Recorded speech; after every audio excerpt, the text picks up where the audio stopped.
Hello, I'm Daisy. I work at Exploding Kittens, and I'm going to teach you how to play without fail in just a few minutes.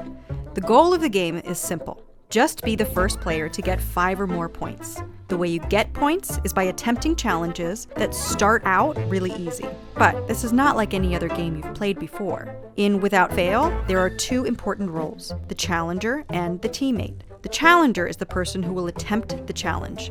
The teammate is the player willing to risk the most by believing that the challenger will succeed. If the challenger succeeds, both the challenger and the teammate earn points. That's why you want to be the teammate. You can earn points even if it's not your turn to try a challenge. Everyone competes to be the challenger's teammate by making the challenge harder and harder. The person who makes the challenge the hardest gets to be the teammate. Okay, the easiest way to learn the game is through an example, so let's jump right in. To set up the game, sit around the table and give 1 point token to each player. Put the rest back of the box. Then grab a deck of cards, shuffle them up and put them on the table so that the setup side of the cards, the lighter side, is face up. Keep all the other components in the box for now. Now we'll pick a player to go first. Let's say you. Take the top card from the draw pile and look at the setup side. Do not turn the card over. You're only allowed to look at the setup side. Let's say this was your card. The picture shows you how to set up your challenge.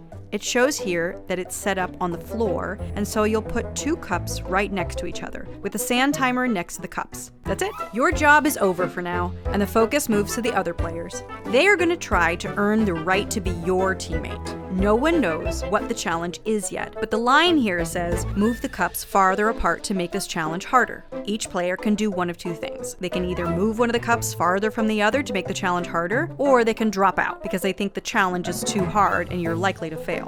I know it's weird to say the challenge looks too hard when you have no idea what the challenge is, but there's some helpful clues on the card that we'll talk about in a moment.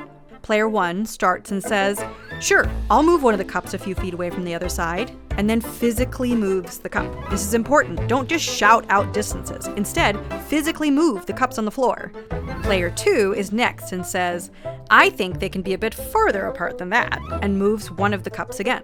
Player 3 looks at the difficulty scale at the bottom of the card and sees that this challenge will be easy if the cups are 5-ish feet apart, medium at 10-ish feet, and hard at 15-ish feet. They decide to move the cups about 15 feet from each other.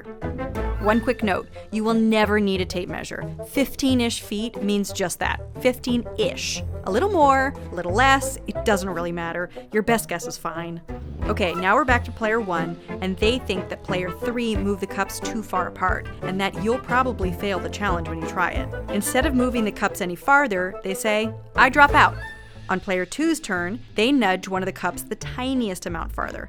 Player 3 looks at that and says, I drop out, because they also think you're going to fail.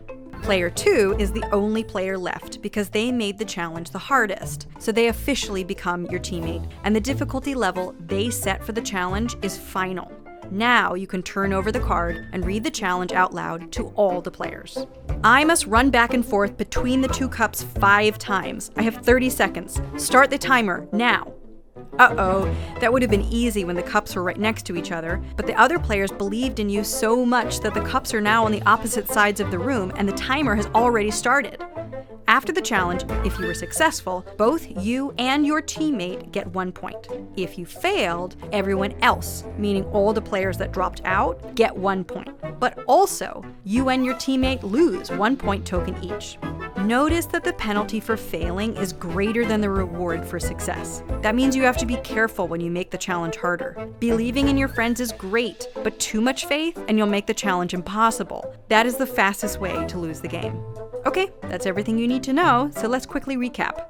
1. Pick a player to go first. That player will draw the top card and without looking at the other side, set up the challenge.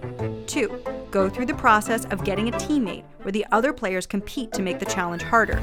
The player who makes the challenge the hardest becomes the teammate. 3.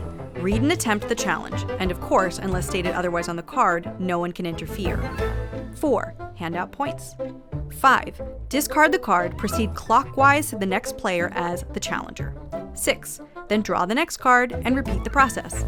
The first player to get 5 or more points wins. One last thing before we go. Some challenges ask you to make the challenge harder by momentarily tilting the sand timer. Here's what that means. The timer has 30 seconds of sand in it. You'll start with all the sand on one side and the timer laying horizontally. To make the challenge harder, you'll need to give the challenger less than 30 seconds.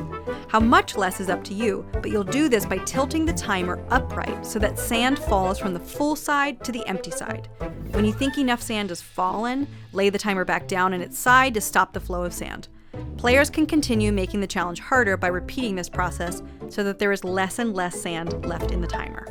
Also, the sand timer has a different color on each end, so keep track of which side started out full. There's a bunch of other stuff in the instructions if you need it, about things like what to do if you tie, how to play with 2 players, and even a more intense version of the game called Hero Mode that you should absolutely try after you've played a few times and are ready to ratchet up the intensity. Okay, that's it. Have fun!